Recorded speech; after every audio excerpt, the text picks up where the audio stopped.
Tapos ito naman yung blue, yung mabilis mabakbak kanina. Ayan na, lasog na. So nakita nyo, di ba, yung mga pagkakaiba ng pintura. Tapos ito naman yung pangatlo. Oh, yun lasog din, oh. Kita nyo, mga lot, di ba? Mga lot, kamusta? Meron tayong tatlong klaseng pintura dito. Ito, repainted. Ito, repainted. Itong espada, repainted din. So ayan, tatlong repainted na yan, magkakaiba ng pintor yan. Ayan, so tanggap natin yan. Ngayon, ibababad natin yan dito sa Torio paint remover natin. Ayan, meron tayong 20 liters dito na Torio paint remover. Ayan. So, papakita ko sa inyo mga lot yung pagbaklas nyan. Siyempre, iba-ibang pintor yan. Iba-ibang diskarte ginawa dyan. So, papakita ko sa inyo kung ano yung mabilis mabakbak, kung ano yung matagal mabakbak, tsaka kung ano yung mga papalitahin. So, tignan natin kung ano yung kalalabasan na itong tatlong repainted na to na magkakaiba ng pintor.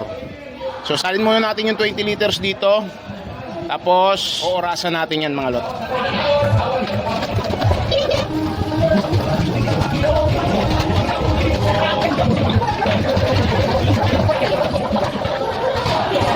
So ayun mga lot, may natira pa sa 20 liters natin. Siguro matira dito mga 4 liters. So 16 liters yung kasya dito sa lalagyan natin.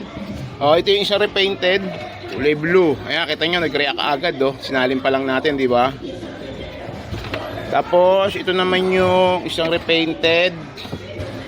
Ayan, so titignan natin kung sino yung mabilis mag-react. Katulad nga sabi ko kanina, kung sino yung mabilis mag-react. Tapos kung sino yung mabilis matanggal, at kung sino yung papalitahin, kung sino yung maganda mabakbak. So tatlong repainted yan. Ito yung isa, magkakaiba ng pintor. So ayan mga lot, tingnan natin yan. So anong oras na ba? So 3:30 mga lot, 3:30 ng hapon, no? Ayan yung tatlong repainted na magkakaiba ng pintor. So balikan natin yan after mga 3:20, 4:30, mga 5:30, 2 hours. Balikan natin, titignan natin kung ano yung magiging reaction ng mga pintura niyan sa mga kaha. So ayun na mga lot, balikan natin mamaya. A few moments later. Mga lot, 5:30 na, 2 hours ko binabad kasi nag-ayos pa ako ng mga order na paint remover. So ito yung unang kulay.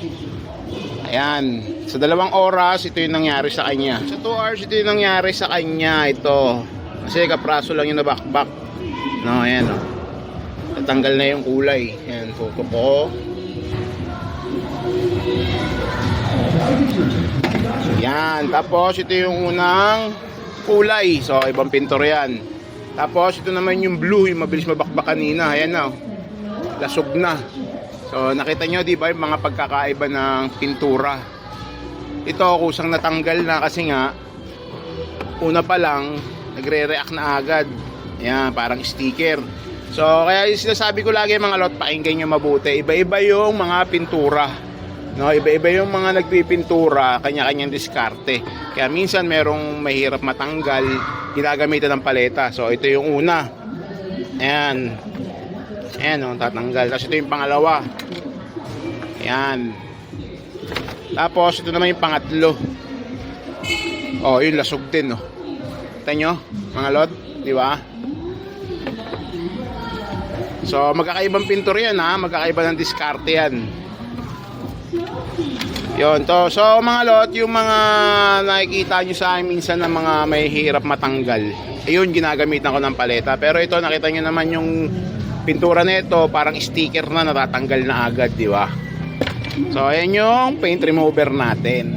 Tapos sinamahan ko na rin yan ng isa pa. Ayan. So ito naman yung medyo matagal matanggal kasi nga, ayan, ilang patong na. Ayan, kung makikita nyo, may primer, diba?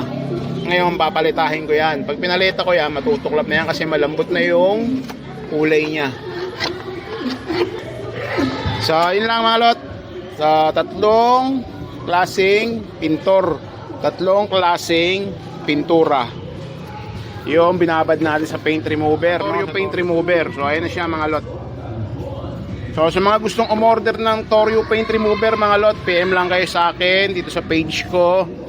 Tapos, ulitin ko sa mga nagtatanong, wala po ako COD, payment first po tayo mga lot. And then, yung paint remover natin, hindi nagtaas sa mga naka-order sa akin, sa mga paulit-ulit na umorder sa akin ng paint remover, ganun pa rin yung presyo ng paint remover ko mga lot. Ang nagtaas lang siguro yung mga shipping fee, tapos yung mga lalamove fee. So, yun lang mga lot.